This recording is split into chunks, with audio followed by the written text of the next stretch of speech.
بسم اللہ الرحمن الرحیم۔ اسلامی تاریخ میں سے اللہ کے نبی حضرت لوط علیہ السلام کا تعارف۔ حضرت لوط علیہ السلام اللہ تعالیٰ کے نبی ہیں۔ آپ کے والد کا نام ہاران تھا۔ آپ حضرت عیسیٰ علیہ السلام سے تقریباً 2000 سال پہلے پیدا ہوئے اور آپ کا وطن عراق کا مشہور شہر بابل تھا۔ آپ حضرت ابراہیم علیہ السلام کے بھتیجے تھے اور سب سے پہلے حضرت ابراہیم پر آپ ہی ایمان لائے۔ ابراہیم نے آپ کی تربیت اور پرورش فرمائی۔ جب حضرت ابراہیم علیہ السلام عراق کی طرف ہجرت کر کے گئے تو لوط علیہ السلام بھی سفر میں آپ کے ساتھ تھے۔ مصر سے واپسی پر ابراہیم علیہ السلام کو فلسطین میں مقیم ہو گئے، مگر لوط علیہ السلام ہجرت کر کے اردن چلے گئے۔ اسی علاقہ میں چند میل کے فاصلے پر بحر میت کے کنارے سدوم اور عامورہ نامی بستیاں آباد کی۔ ان کی اصلاح کے لیے اللہ تعالیٰ نے حضرت لوط علیہ السلام کو نبی بنا کر بھیجا۔ ایک فرض کے بارے میں قضا نمازوں کی ادائیگی۔ نبی کریم صلی اللہ علیہ وسلم نے فرمایا جو کوئی نماز پڑھنا بھول گیا یا نماز پڑھ سوتا رہ گیا، یعنی کسی عذر کی وجہ سے اس کی نماز رہ گئی، جب یاد آ جائے اسی وقت پڑھ لے۔ یعنی کہ کسی عذر کی وجہ سے کسی کی نماز چھوٹ جائے تو بعد میں اس کو پڑھنا فرض ہے۔ وقت پر نماز چھوٹ جائے بعد میں پڑھنے کو قضا نماز پڑھنا کہتے ہیں۔ اس کے طریقہ یہ کہ قضا صرف فرضوں کی اور واجب کی ہوتی ہے۔ مثلا کسی کی ظہر کی نماز رہ گئی تو اللہ سے توبہ استغفار کرے، بعد میں 4 فرض پڑھ لے قضا کے طور پر۔ اس طرح وطر رہ گئے تو وطروں کو بھی قضا پڑے گا۔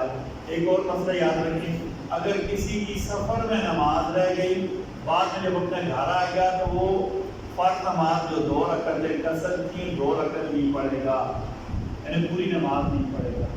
قصر کا حکم یہاں بھی پھر قصر کا ہی ہوگا، کیونکہ سفر میں قصر ہوئی تھی، بعد میں بھی آ کر قصر نماز نہیں پڑھے گا۔ ایک سنت کے بارے میں، قبرستان جاتے ہوئے یا قبرستان میں جا کر کون سی دعا پڑھے گا؟ نبی کریم صلی اللہ علیہ وسلم جب قبرستان کو جاتے تو یہ دعا پڑھتے: السلام علیکم دار قوم مؤمنین وإنا إن شاء الله بكم لاحقون۔ السلام علیکم دار قوم مؤمنین وإنا إن شاء الله بكم لاحقون۔ کہ قبرستان میں بسنے والے مومنوں تم پر سلامتی ہو، ہم بھی انشاءاللہ آپ سے آ کر ملنے والے ہیں۔ یہ الفاظ ہمیں بتاتے ہیں کہ اصل ہماری منزل قبرستان اور قبر ہے۔ یہ الفاظ اس لیے کہ ہم قبروں کی زیارت کو جائیں تو ہمیں اپنی موت یاد آ جائے۔ ہمارا بدقسمتی سے قبرستان جا کر کے موت نہیں آتی۔ ہم قبرستان میں میلوں کے لیے چلے جاتے ہیں، ہم قبرستان میں پھول اگانے کے لیے چلے جاتے ہیں، لیکن وہاں جا کر قبر کے پاس بیٹھ کر بھی ہمیں موت نہیں یاد آتی۔ اس کی میں آپ کو زندہ مثال ہوں، جس کو موت یاد آتی ہے اس سے اچھے بھلے کام رہ جاتے ہیں، اور ہم قبرستان جا کر بھی فضول کام، حتیٰ کہ ہم سگریٹ بھی پیتے رہتے ہیں۔ ایسے حضرات بھی جو قبرستان کے ہاتھوں میں جا کر وہاں جا کر سگریٹ پینے شروع ہو جاتے ہیں، بلکہ کبھی کبھی جب اس سے ترقی کر کے وہاں جا کر بھانگو چرس پینا بھی شروع ہو جاتے ہیں۔ ایسے کہ قبرستان آپ نے خود دیکھے ہوں گے، آپ کی نظر میں ہوں گے جہاں لوگ جا کر بھانگو چرس پیتے ہیں۔ آپ اندازہ کریں نا کہ جس کو اس جگہ موت یاد نہیں آتی اس کے ایمان کا کیا حال ہوگا، وہ ایمان کے کون سے درجے پر فائز ہوگا۔ اس لیے ہم ہمیشہ ہی کہتے ہیں کہ قبرستان سادہ ہونے چاہیے، قبریں کچی ہونی چاہیے، قبروں کے اوپر گنبد اور قبروں کے اوپر عمارت گاہ نہیں ہونی چاہیے۔ اگر کسی نے کسی کے لیے لنگر خانہ بنانا بھی ہے وہ دور جا کر بنا لے، قبر کو اس کی اپنی اصلی حالت میں ہونا چاہیے۔ جتنے مرضی بڑے کوئی ولی ہونا، ان کی قبر کے اوپر عمارت بنانا، ان کی قبر کو سجانا کسی صورت بھی جائز نہیں ہے۔ اگر قبروں کو سجانا جائز ہوتا نا تو نبی کریم صلی اللہ علیہ وسلم سے زیادہ مبارک قبر کس کی ہوگی، اور امتیوں میں ابو بکر، عمر، عثمان سے زیادہ مبارک قبر کس کی ہوگی، حضرت علی سے زیادہ مبارک قبر کس کی ہوگی۔ حضرت علی کی قبر کے بارے میں تو پتہ ہی نہیں ہے وہ کہاں ہے۔ اگر ان حضرات کی قبریں سجی ہوئی نہیں ہیں، ان حضرات کی قبروں پر عمارتیں نہیں ہیں، ان حضرات کی قبروں پر بلڈنگز بنی ہوئی ہیں، تو بھائی ہم آپ یا ہمارے بڑوں میں سے جتنے مرضی کوئی نیک ہوں ان کی قبروں پر بھی عمارت بنانا جائز نہیں۔ آپ یاد رکھیں قبرستان کا اصل مقصد کیا ہے؟ وہاں زیارت کے لیے جا کر موت یاد آئے. اس قبرستان میں جا کر ہمیں موت کے بجائے نعوذ باللہ رنجیدگی یاد آنا شروع ہو جائے تو اس قبرستان کی حال کے اوپر ہمیں رحم کھانا چاہیے. قبر کو اس کے اصلی حالت میں لانا چاہیے، نہ کہ وہاں جا کر ہم طرح طرح کی رنگینیوں میں کھو جائیں. اور ہمیں اپنے اس عمل کی اصلاح کرنی چاہیے کہ قبرستان جا کر مجھ سے سگریٹ نہیں چھوٹ رہا، قبرستان جا کر میرے تہگے بلند ہو رہے ہیں، قبرستان جا کر میں نشوں پر لگا ہوا ہوں. اب یقیناً مجھے اپنے ایمان کے بارے میں پوری تسلی سے ٹھنڈے دل و دماغ سے سوچنا چاہیے کہ میرا ایمان اتنا کمزور کیوں ہو گیا ہے. جہاں بڑے بڑے جابروں کی آ کر تعلیم کام جاتی تھی، میں وہاں جا کر نشہ کرنا شروع ہو گیا ہوں. ایک فضیلت اور عمل تحیت الوضو پر جنت کا انعام. تحیت تحفے کو کہتے ہیں.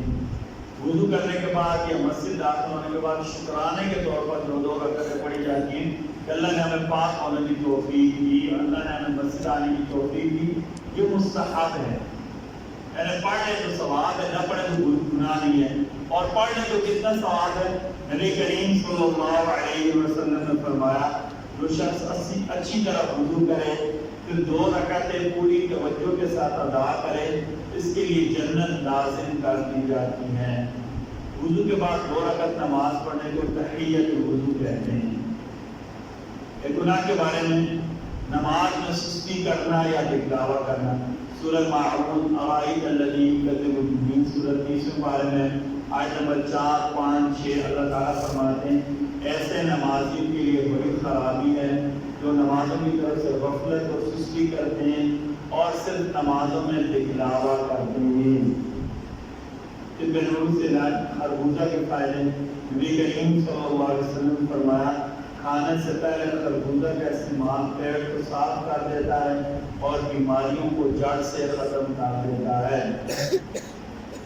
ایسا ہمارا ایک رواج ہے نا، ہم بھی ایسے ہی کرتے ہیں. ہم کھانا کھانے کے بعد چائے وغیرہ فوراً پیتے ہیں.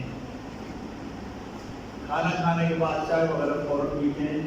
میں نے ایک دفعہ پڑھا تھا حکیم سعید صاحب نے شاید لکھا یا ہمارے بڑے علماء میں سے مسیح الکل کا حکیم اجمل صاحب نے شاید لکھا، انہوں نے کہا اگر طب کی اپنی کوئی شریعت میں ہوتی، یعنی سمجھانے کے لیے لکھا جیسے دین ایک شریعت ہے، دین کا ضابطہ ہے، ایسا اگر طب کی اپنی کوئی شریعت میں ہوتی تو اس میں کھانے کے بعد لیکوڈ یعنی مشروب پینا حرام قرار دیا جاتا ہے.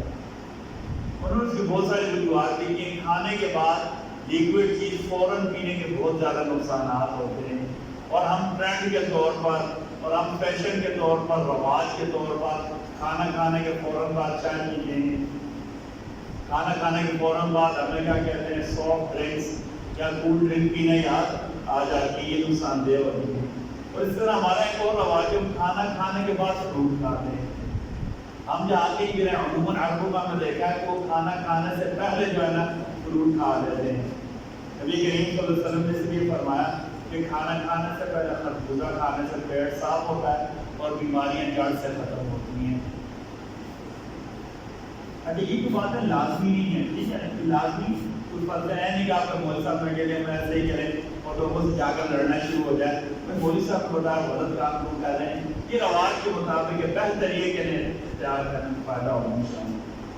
نبی کریم صلی اللہ علیہ وسلم کی نصیحت، آپ صلی اللہ علیہ وسلم نے فرمایا جب آدمی مجلس میں آئے تو سلام کرے، پھر ختم مجلس سے پہلے اٹھنے کی ضرورت پیش آئے تب بھی سلام کر کے اٹھے. ایسے ایک بات ہے کہ ہمارے یہاں بعض لوگوں کا رواج ہے لوگ نماز پڑھ رہے ہوتے ہیں یا قرآن مجید پڑھ رہے تو مسجد میں آ کر اونچی آواز سے سلام کرتے ہیں. تو بعد میں گلہ بھی کر دوں کیا مسلمانی ہے کہ میں نے مسجد میں سلام کے جواب نہیں کیا، حالانکہ سلام کرنے والے کے یہ عمل غلط ہے.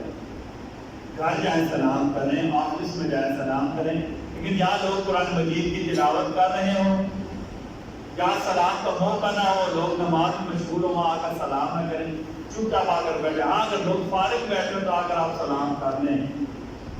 ہمیں اپنے بعض غلط اعمال کی توجیہ کرنے کے بجائے ان کی اصلاح کرنی ہوگی.